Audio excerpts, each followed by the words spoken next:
Hello guys! So ngayon magluluto ako ng pesang isda. So ang aking mga ingredients are repolyo, bawang, luya, sibuyas, and of course, may lapu-lapu. So nagpainit na ako ng oil. So ilagay na natin yung fish.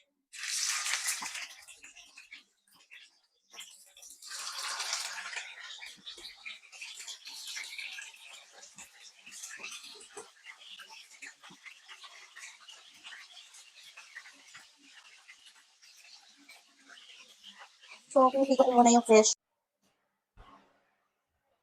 Hi guys! So welcome back to my vlog. So ito na pala yung ating fish na bahagya natin na iprito. So ngayon, magigisa na tayo ng sibuyas.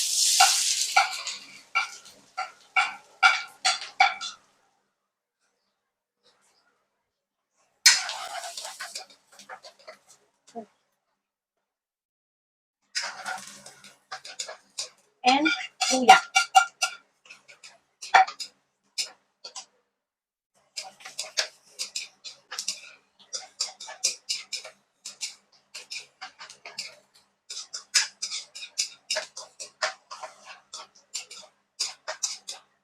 Sunod na rin natin yung bawang.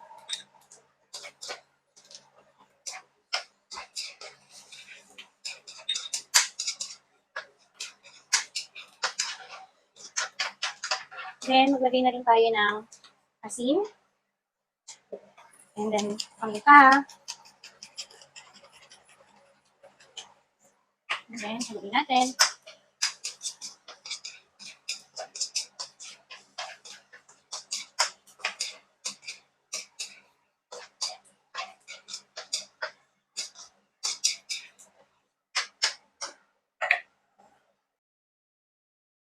So guys, nilagyan ko na pala to ng paminta, asin, and then yung fish cubes, and then tinikman ko siya.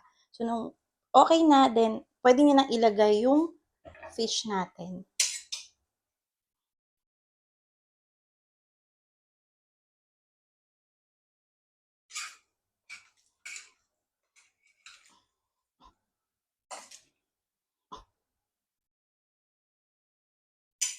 So, yung niluluto ko pala guys is pesang isda. So, yung isda ko is lapu-lapu. Yan.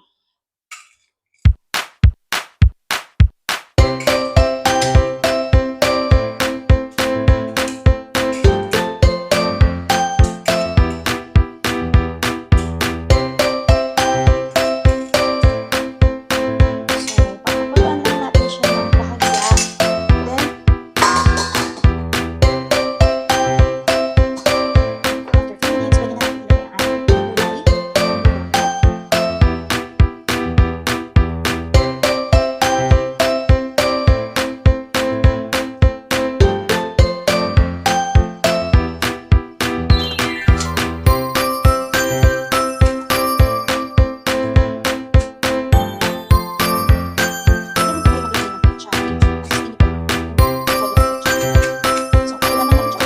Natin ng mga 10 minutes. Wow.